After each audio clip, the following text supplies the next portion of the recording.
በስመ አብ ወወልድ ወመንፈስ ቅዱስ አሐዱ አምላክ አሜን።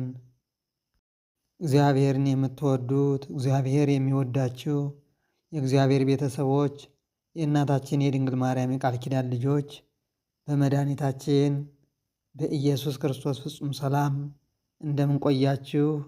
ቸሩ አምላካችን እግዚአብሔር ለኃጥአንም ለጻድቃንም እኩል ፀሐይን እያወጣ አየርን እያፈራረቀ ሌሊቱን ግርማ ሌሊቱን አሳልፎ ቀኑን በብርሃን እየለወጠ እስከዚህ ሰዓት የጠበቀን መድኃኒታችን ስሙ የተመሰገነ ይሁን።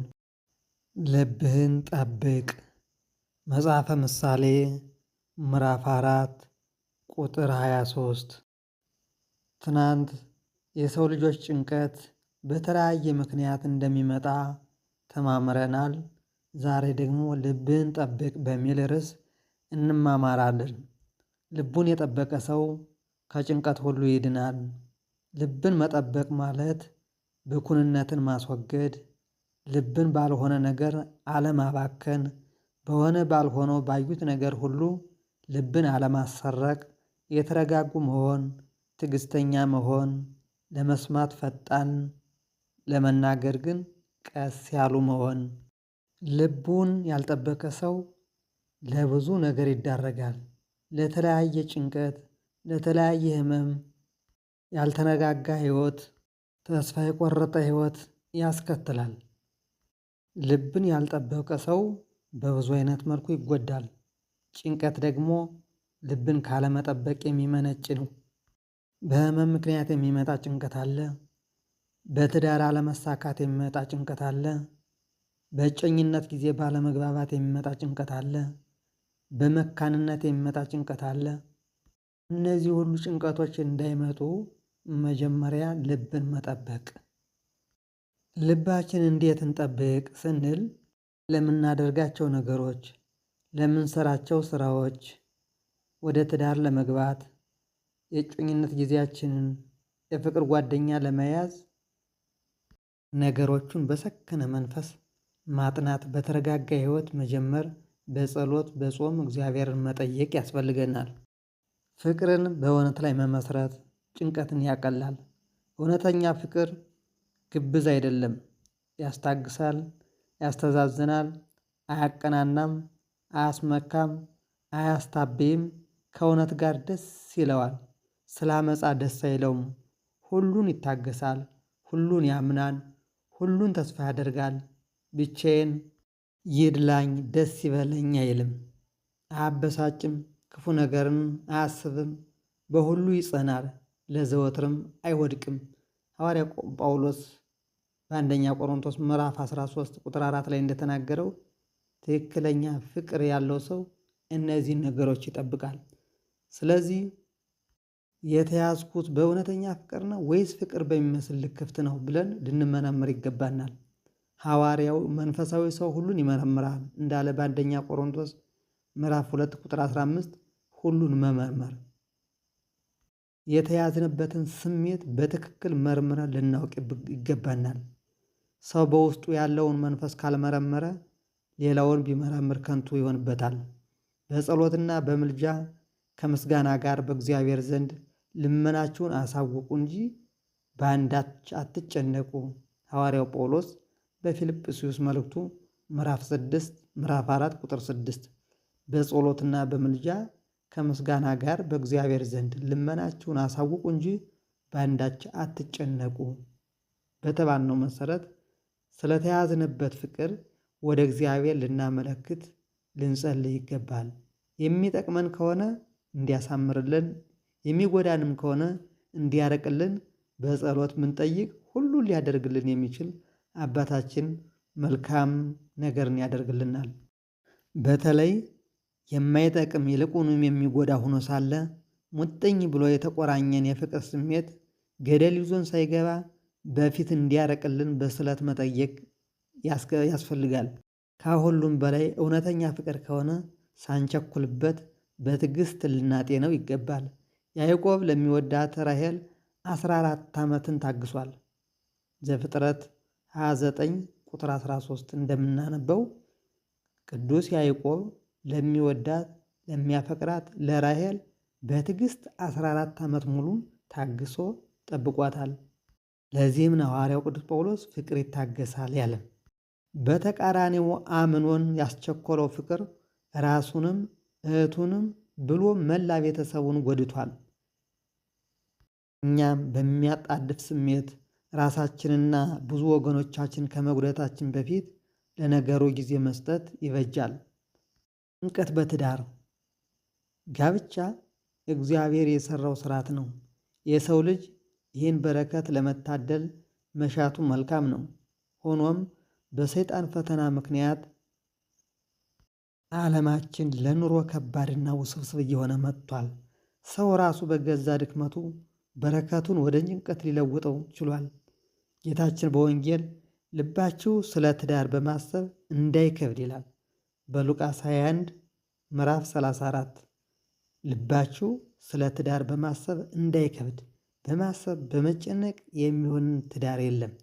እግዚአብሔር ትዳርን ሲሰጥ ትዳርን ሲባርክ እንጂ በብልጣብልጠኝነት በመጨነቅ የሚመጣ ትዳር በማሰብ ልባችን በማክበድ የሚመጣው ትዳር የትም የሚያደርስ ትዳር አይደለም።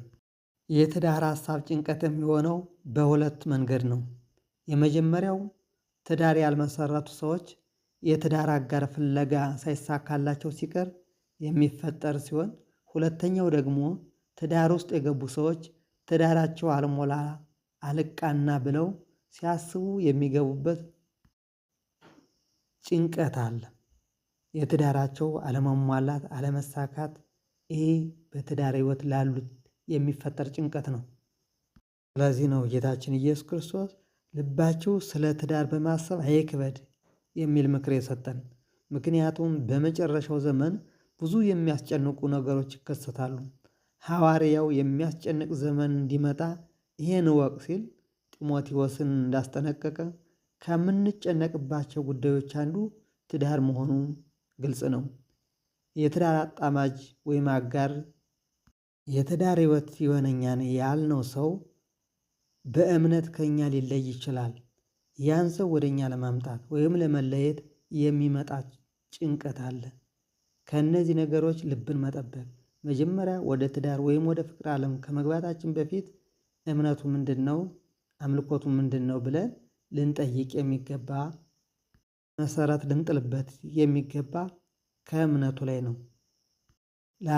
ላላቂው ለደቃቂው ለቁሳቁሱ ነገር በትዳሩ በፍቅረኛው ዓለም ስንገባ ቁሳቁሱን ነገር መሰረት አድርገን የምንገባ ከሆነ መጨረሻ ከገባን በኋላ ብዙ የሚያስጨንቁ ነገሮች እንደገና ይመጡና የገነባነው ፍቅር የገነባነው ትዳር ይበተናል። ትዳር ያልተሳካለት ወንድ ብዙ ጭንቀት ሊገጥመው ይችላል። ሲራክ እንደተናገረው ሚስት የሌለው ወንድ ተጨንቆ ይኖራል ብሎ እንደተናገረ ነቢዩ ዕዝራም ወንዶች ያለ ሴት መኖር አይቻላቸውም፣ ሁለተኛ ዕዝራ ምዕራፍ 4 ቁጥር 13። ለአቅመ አዳም ደርሶ ረዳት የምትሆነውን አጥንቷ ከአጥንቱ ስጋው ከስጋዋ የሚሆንለት ሴት ያጣ ወንድ በፍትወት ይቃጠላል። በዚህም ጭንቀት ውስጥ ስለሚገባ ሕይወቱ ሰላም የሌለው ሆኖ ይታወቃል። በዚህ ፈተና የተያዘ ወንድ ቀልቡን በመሰብሰብ እግዚአብሔርን በጸሎት መጠየቅ ይገባል። ያ ካልሆነ ሐሳቡም ስሜቱም ንብረቱም ብኩን ይሆናል። ብዙ ሰርቶ ብዙ ገንዘብ ቢያገኝም የት እንደገባ ሳያውቀው ሁሌም ባዶ እጅ ይሆናል። ከተከሰተበት በኋላ ለስካርና ሌሎች ደባል ሱሶች እንዲሁም ላልባሌ ልማዶች ይጋለጣል። ከሁሉም በላይ በዝሙት ሱስ ይለከፋል። በእንደዚህ ያለ ውስጥ የገቡ ሰዎች ይህን አመሌን ታግሳ የምትኖር ሴት አላገኝም በማለት ተስፋ ቆርጠው በተስፋ ቀቢጽነት የሚኖሩ አሉ። ከዚህም በላይ ሚስት ከራስ በላይ ልዩ ኃይል ያላት ይመስል ሚስት ባላገኝ እኮ ነው እንዲህ መሆኔ በሚል ብሂል ታውረው ከጉስቁልና ላይ ጉስቁልና እየጨመሩ ወደ ኋላ የሚቀሩ በዚህ ስበብ የተጠመዱ ሰዎች ናቸው።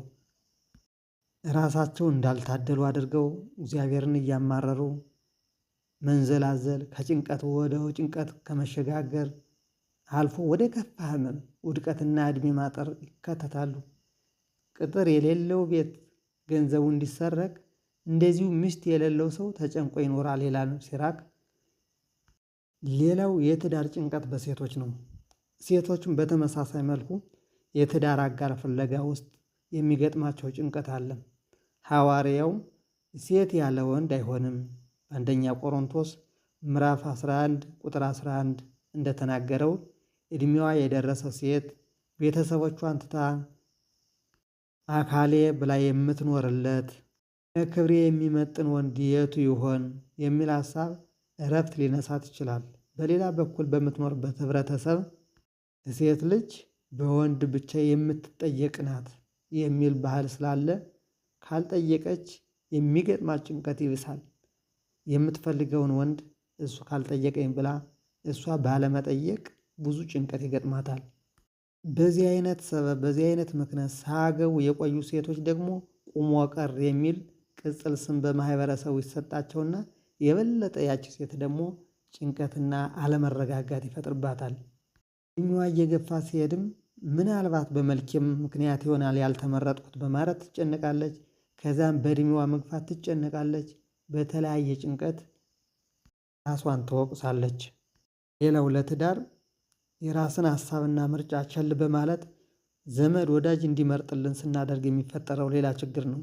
በራሳችን የሚመጥነንን የምንወደውን የምናፈቅረውን በመምረጥ ፈንታ በሌላ በሰው በዘመድ አዝማድ ሳንፈልገው ወይም ሳናጠነው የሚመጣ ችግር ነው። በትዳር ፍለጋ ለሚገጥም ችግር መፍትሄው ምንድነው ስንል ለዚህ ሁሉ መፍትሄው የትዳር ጓደኛን በሚሰጥ በቅዱስ አምላክ ላይ መደገፍና በጸሎት መትጋት ብቻ ነው። ለአዳም ረዳት እንደምታስፈልገው አስቀድሞ ያወቀ እግዚአብሔር ሔዋንን ሲሰጠው በአዳም ላይ እንቅልፍ ጥሎበት ነበር። ይኸውም ለእኛ ሀሳባችንን ምኞታችንን ፍላጎታችንን ለእግዚአብሔር በመስጠት የምናገኘውን በረከት ሲነግረን ነው። ሰው ከራሱ የሚጠበቅበትን ዝግጅት ማድረጉ ተገቢ ቢሆንም እርሱ የማያውቀውንና ከአቅሙ በላይ የሆነውን ለመፈጸም መጨነቅ የለበትም። ለእግዚአብሔር መስጠት ከአቅሙ በላይ የሆነውን ነገር ሁሉ እግዚአብሔር እስከዚህ ድረስ እኔ ሄጃለሁ፣ ከአሁን በኋላ አንተ ተጨመርበት፣ አንተ የጎደለው ሙላልኝ፣ እኔ መልካም የመሰለኝ ነገር የማይጠቅመኝ ከሆነ አንተ ወደ መልካም ነገር ምራኝ ብለን በመጸለይ የጀመርነው በትክክል እንዲፈጸምና መልካም እንዲሆን ይረዳናል። በመንፈሳዊነትና በገንዘብ በኩል ሊያደርግ የሚገባውን ዝግጅት ካጠናቀቀ በኋላ በትዳር መባረክ የሚመቸውን ረዳት መስጠት የፈጣሪ ስራ ስለሆነ ሰው ዝም ብሎ አምላክን ተስፋ ሊያደርግ ይገባዋል እንጂ ለራሱ ሚስት መፍጠር እንደሚቻለው አድርጎ በማሰብ ጭንቀት ውስጥ መግባት የለበትም። ተገቢውን ዝግጅት በራሱ በኩል ያደረገ ሰው በቆራጥነት ወደ ትዳር የሚያስገባውን ስራ ሊሰራ ይችላል። ቆራጥ መሆን የሚያስፈልገው ትዳር ብይዝ እንዴት ሆኜ እኖራለሁ ብሎ ሳይፈራ፣ ምናልባት ሌላ የተሻለ አገኝ ይሆን ብሎ ሳያወላውል በመንፈሳዊነት የጀመረውን ስራ ከእግዚአብሔር ጋር ማከናወን አለበት። ትዳር ጥያቄን በተመለከተ ወንዱ ብቻ ሳይሆን ሴቷን ብትሆን ልትጠይቅ የሚገባ ነገር ነው። ከዚህ መጽሐፍ ቅዱስ ምን ይላል? ቦዔዝን ለማግባት የፈለገችው ሩት የራሷን ስጋዊና መንፈሳዊ ዝግጅት ካጠናቀቀች በኋላ ወደ ቦዔዝ ቀርባ እንዲህ አለች፣ እኔ ባሪያህ ሩት ነኝ፣ ዋርሳዬ ነህና ልብስህን በባሪያህ ላይ ዘርጋ ስትል ጥያቄዋን በድፍረት አቀረበች። መጽሐፈ ሩት ምዕራፍ 3 ቁጥር 9። በእስራኤል ባህል ሴት ወንድን ለጋብቻ መጠየቅ የተለመደ አልነበረም። ነገር ግን በስጋዊ ፍላጎት፣ በጥቅም ወይም በሌላ ነገር ያይደለ በመንፈሳዊ ፍቅርና ለትዳር ባላት የጋለ ፍላጎት ተሸንፋ በድፍረት መጠየቋ እግዚአብሔር አልተቀየማትም፣ ለበረከት አደረገላት። በበረከተ ስጋ ላይ በክርስቶስ የዘር ሐረግ የሚያስቆጥራትን በረከተ ነፍስ አስገኝቷታል። ቦዔዝም በፈቃድ እግዚአብሔር የሩትን ልቦና ስላወቀ ልቡ በፍቅር ተሸንፎ ያልሽውን ነገር ሁሉ አደርግልሻለሁ፣ ሕያው እግዚአብሔርን እኔ ዋርሳ ሆንሻለሁ ብሎ ቃል ገባላት። መጽሐፈ ሩት ምዕራፍ 3 ቁጥር 10 እስከ 13። ሌላው ጭንቀት ወደ ትዳር ከተገባ በኋላ ያለው ጭንቀት ነው። ወደ ትዳር ከተገባ በኋላ ጭንቀት ፈተና ሆኖ ሊያጋጥም ይችላል። የትዳር ሕይወቱ አዲስ ሆኖ የሚፈጥረው ጫና እንዳለ ሆኖ ሌሎች ተጨማሪ ምክንያቶችም ትዳርን ወደ አስጨናቂነት ሊወስዱት ይችላሉ። የመጀመሪያው ነገር የጥንዶቹ ወይም የተጋቢዎቹ እውነተኛ ጸባይ መግለጽን ተከትሎ የሚከሰት ነው። አንዳንድ ሰው እውነተኛ ጸባዩን ደብቆ ይቆይና ከተገባ በኋላ ግን ያ ጸባይ ስለማይደበቅ የተለየ ጸባይ ይወጣል። ከዛም በኋላ በፊት የነበረው ጸባይና አሁን አብረው እያሉ ያለው ጸባይ የተለያየ ሲሆን በዛን ሰዓት ፍቅር ይቀዘቅዛል፣ መጨቃጨቅ ይመጣል፣ ጭንቀት ይገባል።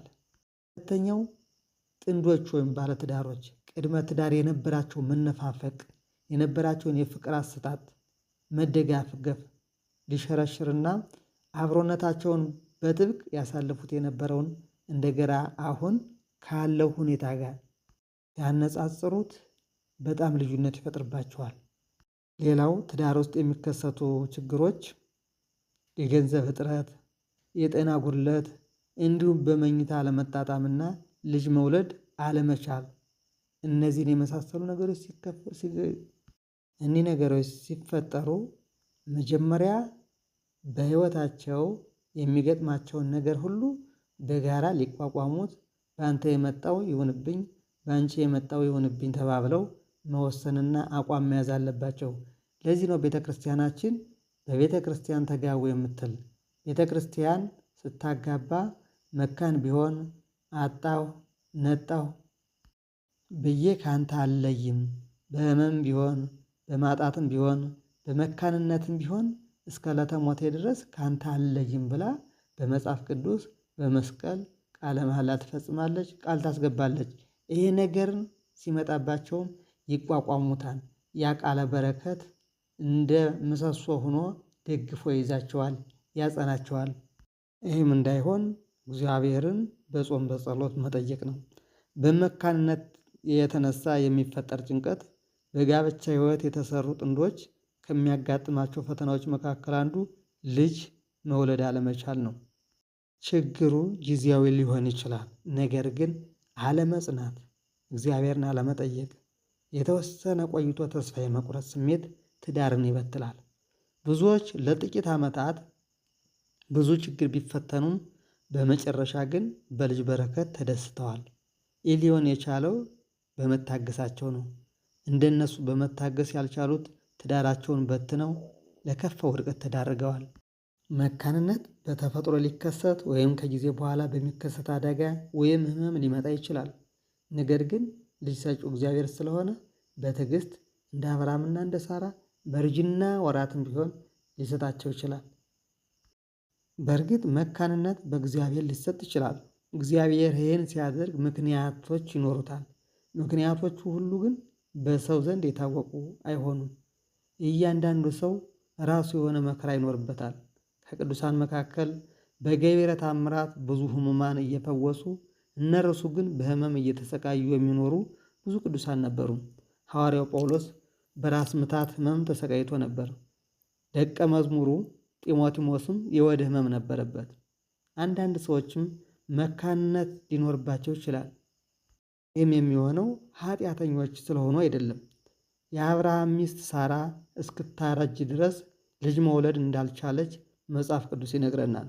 እርሷም እነሆ እንዳልወልድ እግዚአብሔር ዘጋኝ ስትል የተናገረችው ስለዚህ ነበር።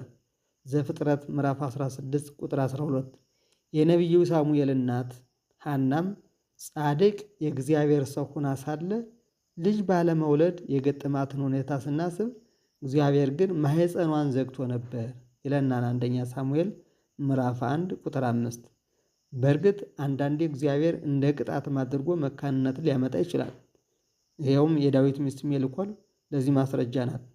ሁለተኛ ሳሙኤል 6:23 ነቢዩ ዳዊት የእግዚአብሔር ወዳጅ ልበ አምላክ የተባለው በታቦተ ጽዮን ፊት ከዙፋኑ ወርዶ ካባውን አውልቆ ዘውዱን አውልቆ ሲዘምር ሲዘል እንዴት አንተን ያህል የተከበርክ ሰው በዚህ መካከል ወርደህ ትዘፍናለህ?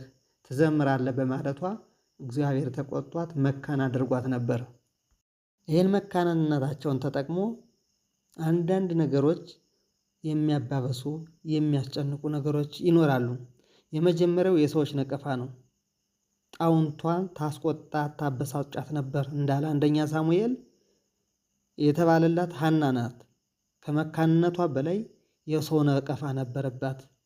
ስለት ለመስጠት ቤተ ክርስቲያን ሄዳ እንደ ማንኛውም አገልግሎት ለመስጠት ስትሄድ የሰው ነቀፋ ነበረባት። በዘመነ ኦሪት መካንነት እንደ ኃጢአት ይቆጠር ስለነበር ብዙ የስድብ ዛቻ ነበረባቸው።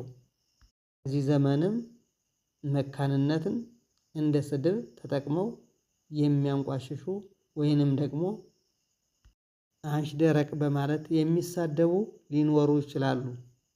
መጥምቁ ዮሐንስ እናት ቅድስት ኤልሳቤጥ መካን ነበረች።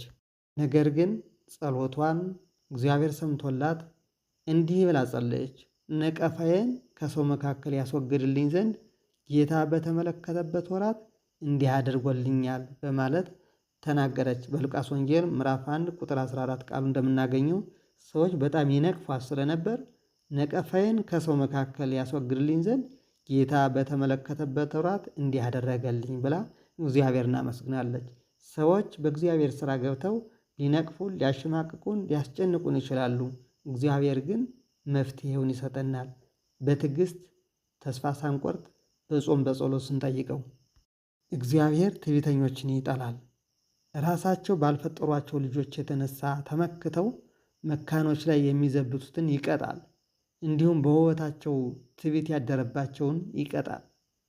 መካኖች ምን ያድርጉ ስንል መካኒቱን በቤት የሚያኖራት ደስ የተሰኘችም የልጆች እናት የሚያደርጋት እግዚአብሔር ነው ይላል ክቡር ዳዊት በመዝሙሩ 113 ቁጥር 9 ላይ መካኒቱን በቤት የሚያኖራት ደስ የተሰኘችም የልጆች እናት የሚያደርጋት በልጅ የሚጎበኛት እግዚአብሔር ይለዋል። ስለዚህ መካኖች ወደ እግዚአብሔር ሊጸልዩና እሱን ሙጥኝ ሊሉ ይገባል። እምነታቸውን በእግዚአብሔር ላይ ብቻ የሚያደርጉ በልጅ በረከት ይታደሳሉ። ምናልባትም መካን መሆናቸው ወደ እግዚአብሔር እንዲቀርቡና እሱን በእምነት እንዲያገለግሉ እንዲጠይቁ የሚያደርግ ምክንያት ሊሆንም ስለሚችል እግዚአብሔርን በተስፋ መጠየቅ፣ ተስፋ የሰጠው የታመነ እንደሆነ ስለ ቸርነቱ፣ ስለ በጎነቱ፣ ስለ ምሕረቱ የሚሰጠን ጸጋ ልዩ ልዩ በመሆኑ እሱ የሚሳነው ነገር ስለሌለ እኛ ተስፋ የቆረጥንበትን ነገር እሱ በተስፋ ይሞላልናል። እናታችን ሳራ እንኳን በእርጅናዋ ወራት መውለድ እንደማይቻላት አስባ ነበር። የተሰጣት መልስ ግን በውኑ ለእግዚአብሔር የሚሳነው ነገር አለን የሚል ነበር። እውነት ነው፣ ለእግዚአብሔር የሚሳነው የለም። በ90 ዓመቷ ይስሐቅን ወለደች። እግዚአብሔር ምንም እንደማይሳነው ይልቁንም በእምነት ለቀረበው ሁሉም መልካምን የሚያደርግ መሆኑን ለእግዚአብሔር የሚሳነው አለን በማለት ተናግሯል። በውኑ ወደ መውለድ የማደርስ እኔ አላስወልድምን ይላል እግዚአብሔር። የማስወልድስ ማኅፀንን እኔ እዘጋለሁን ይላል አምላክሽ ይላል ኢሳይያስ 6:66 ምዕራፍ ቁጥር 6። አምላክ ልመናን ይሰማል። በተለይም ልጅ በማጣት ያዘኑትን ልብ ይጠግናል። እግዚአብሔር መካኒቱ ራሔልንም ጎብኝቷል። እግዚአብሔርም ራሔልን አሰበ፣ እግዚአብሔርም ተለመናት፣ ማኅፀኗንም ከፈተላት ይላል ዘፍጥረት 30 ቁጥር 22። ራሔል መካን ነበረች። ነገር ግን እግዚአብሔር ጾም ጸሎቷን ሰማላትና በልጅ ባረካት። እግዚአብሔርን ሙጥኝ ብለው በስለት ተስለው የለመኑት ሁሉ ልጃቸውን አግኝተዋል። ቅዱሳን እናቶቻችን በስለት ነበር ልጅን የሚወልዱት። በተለይም ልጅ ተወልዶ እግዚአብሔር የማያውቅ በመሆን ምነው ሳይወለድ ቢቀር ከሚያሰኝ እንዲህ በስለት ሲወለድ ከልጅነቱ በተጨማሪ መልካምነቱ አስደሳች ይሆናል። ለዚህ ነው በስለት እግዚአብሔርን የሚጠይቁት። የሳሙኤል እናት ሐና እንዲህ ነው ያደረገችው። ርሷም አቤቱ የሠራዊት ጌታ ሆይ የባሕርያህን መዋረድ ተመልክተህ ብታስበኝ እኔንም ባትረሳ ለባሕርያህም ወንድ ልጅ ብትሰጥ ዕድሜውን ሁሉ ለእግዚአብሔር እሰጠዋለሁ፣ ምላጭም በራሱ ላይ አይደርስም ብላ ስለተሳለች። የመጽነሷም ወራት ካለፈ በኋላ ሐና ወንድ ልጅ ወለደች። እርሷም ከእግዚአብሔር ለምኜው አገኘው ስትል ስሙን ሳሙኤል ብላ ጠራችው ይላል። አንደኛ ሳሙኤል ምዕራፍ 1 ቁጥር 1። ሐና ወንድ ልጅ ብትሰጠኝ የዕድሜ ዘመኑን አገልጋይ አድርገዋለሁ ብላ ተሳለች። ልጇን ለእግዚአብሔር ለመስጠት እንደ እናታችን እንደ ቅድስት ሐና እና እንደ ኢያቄም እመቤታችን ስለት አድርገው መባ አድርገው ከቁሳቁስ የተለየ ከኃላፊ ከደቃቂው የተለየ እግዚአብሔር የሰጣቸውን ፍጥረት መልሰው ለእግዚአብሔር እንደሰጡ ቅድስት ሐናም ዕድሜ ዘመኑን በሙሉ አንተን እንዲያገለግል አደርጋለሁ ብላ ብትሳል እጹብ ድንቅ የተባለለት ታላቅ የሆነ ነቢይ ሳሙኤልን እግዚአብሔር ሰጣት። ሐና እናታችን ስለት የተሳለችው የወለደችው ለእግዚአብሔር ለመስጠት ነው። ምክንያቱም ሌላ ነገር አመጣለሁ ብላ ብትሳል ማንኛውም ቁሳዊ ገንዘብ ለእግዚአብሔር አይጠቅመውም። ነገር ግን የእሱ የሆነውን የሰው ልጅን መልሶ መስጠት የተገባ ነገር ነውና ልጇን ለእግዚአብሔር መልሳ ሰጠች። ሌላው ጭንቀት በህመም መጨነቅ ነው። በሽተኛ የሆነ ሰው በበሽታው ከሚደርስበት ስቃይ እኩል ህሊናውም እንዲሁ ይታወቃል። ብዙ ጊዜም እግዚአብሔር በህመም እንዲሰቃይ ለምን ፈለገ? እግዚአብሔር ለምን በሽተኛ አደረገው? የሚል ጥያቄ ይቀርባል። በቤተ ክርስቲያናችን ትምህርት መሰረት በሽታ በርካታ ምክንያቶች አሉት። አንዳንዴ ለተግሳጽና ለቅጣት ህመም ሊከሰት ይችላል። በዛው መጠን ከነ ኃጢአታችን እንዳንሞት የሚፈልግ እግዚአብሔር አምላክ እርሱ በመስቀል ላይ ከተቀበለው ህማም ተካፋይ የምንሆንበትን ህመም ይሰጠንና እንደገና እንደ ንስሐ ይቆጥርልናል። አንተን ግን ፈጽሜ አላጠፋህም፣ በመጠን እቀጣሃለሁ፣ ያለ ቅጣትም ከቶ አልተውህም ይላል ኤርምያስ 30 ቁጥር 11። አንተን ግን ፈጽሜ አላጠፋህም። ከሚገለን ከሚያጠፋን እግዚአብሔር በህመም ይቀጣናል። በመጠን እቀጣሃለሁ፣ ከመጠን በላይ አይደለም የሚቀጣን፣ እንደምንችለው አድርጎ ይሰጠናል።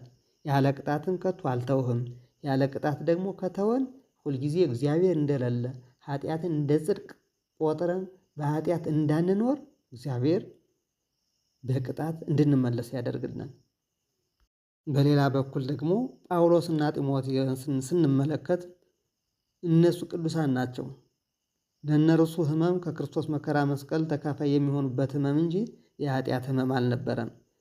ህመም ከኃጢአት ስርየትን እንድናገኝ እንደ ቀኖና ሆኖ ይጠቅመናል። ለኃጢአተኞች የሚሰጥ ህመም በህመም መጽናናት ክብር ላይ ክብር እንድንጎናጸፍ ያደርገናል። በተሰጠን ህመም ሳናማረር እግዚአብሔርን ካመሰገን እንደ ኢዮብ ተመስገን ካል ሰው ሲታመም ወደ ጠንቋይ ቤት ካልሄደ ጸጋ ያገኝበታል በህመሙ። አንዳንዱ ሰው ደግሞ ተመስገን ከማለት በንታ በተቃራኒው መልኩ ከሐኪም ቤት ጀምሮ እስከ ጠንቋይ ድረስ ብዙ ቦታ ይሄዳል። በፈተና ጸንቶ ብፅዕናን ከሚያገኘው ጀምሮ በህማሙ የተነሳ ከፈጣሪው ጋር የሚጣላ አለ። በበሽታ ለሚሰቃዩት ትልቅ መምህር የሚሆናቸው ኢዮብ ነው። ኢዮብ በከባድ ህመም ቢሰቃይም እስከ መጨረሻው የጸና ሲሆን፣ ሚስቱ ግን እግዚአብሔርን ስደብና ሙት አለችው። ይህን ምክር አልተቀበለም። እግዚአብሔር ነሳ፣ እግዚአብሔር ሰጠ፣ ሀብትንም እግዚአብሔር ሰጠ፣ ጤናንም እግዚአብሔር ሰጠ፣ አሁንም እግዚአብሔር ወሰደ በማለት ምስጋናውን ቀጠለ። እግዚአብሔር በሽታውን አስወገደለት፣ እጥፍ ድርብ አድርጎ በረከትን አድለው። የትዕግስት አባት ተብሎ ለእኛ መማሪያ ሆነን። በህመም ላይ የሚመጣብን ጭንቀት መፍትሄው ምንድን ነው ስንል የመጀመሪያው ነገር የህመምን መንስኤ ማወቅ ነው። የመጣብኝ ህመም ምንድን ነው? በኃጢአቴ ምክንያት ነው? በምን ምክንያት ነው ብለን መጀመሪያ ራሳችን መጠየቅ። በሽታ ከኃጢአቴ የሚመጣ ነው ብሎ ብቻ መደምደምም ስህተት ነው። ለበረከትም ስለሚሰጥ ከህመሙም በላይ ለጭንቀትም አሳልፎ የሚሰጠን ከየት እንደመጣ ሳናውቀው ራሳችን ጥያቄ ሲፈጥርብን ነው። ሁለተኛው የመፍትሄ አካል የሚሆነን ንስሐ ካልገባን ንስሐ መግባት፣ ወደ ቤተ ክርስቲያን መሄድ፣ መጸለይ፣ ለስጋ ወደሙ መብቃት፣ ስጋ ወደሙ መቀበል፣ መጾም፣ ስለት መሳል፣ በጸበሉ በገድላቱ ማመንና መጠቀም። እግዚአብሔር የሰጠን ለተለያየ ለርኩስ መንፈስ የምናስወግድበት ቅዱሳን በቃል ኪዳን የሰጣቸው ጸበላቸው እምነታቸውን እንቀበላለን፣ እንጠመቃለን፣ እንጠጣለን፣ ከህመማችን እንፈወሳለን። ባንፈወስስ ተመስገን እንላለን። እግዚአብሔር ህመምን ለጸጋ ብሎ ከሰጠን የጸጋ አድርግልኝ፣ የምጸድቅበት አድርግልኝ ብሎ መቀበል ነው። የአልዓዛርና የነዌን ታሪክ ስንመለከት ነዌ ባለጸጋ፣ ሀብታም፣ ሕመም የሌለበት ሁሉ የተሟላለት የሚበላው የሚጠጣው በየቀኑ የተለያየ ምግብ ቤቱ ከፎቅ ላይ ፎቅ ከመኪና መኪና የሚቀያየር ባለሀብት ነበር።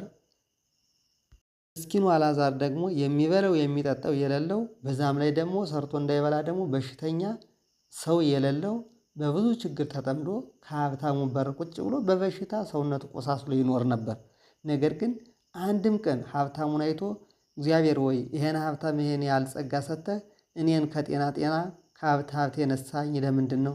ወይ ሰው የለኝ ወይ ሀብት የለኝ ወይ ጤና የለኝ ብሎ አንድም ቀን እግዚአብሔርን ሳማርር ከዛች ከሀብታሙ በር ላይ ቁጭ ብሎ ተመስገን እያለ ሕመሙን በምስጋና ስላሳለፈ መንግሥተ ሰማያት ገባ።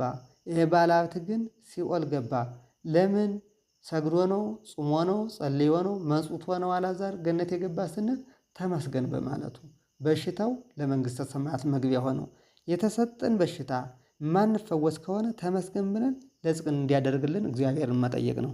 እግዚአብሔር አምላካችን ለሚመጣብን ልዩ ልዩ ፈተና ለጭንቀት የዳረገንን ሁሉ ከባሕረ ገደል ይጣልልን፣ ጭንቀቱን ሁሉ ያስወግድልን፣ ኃጢአታችን ግዱፍ ጸሎታችን ውቁፍ ያደርግልን።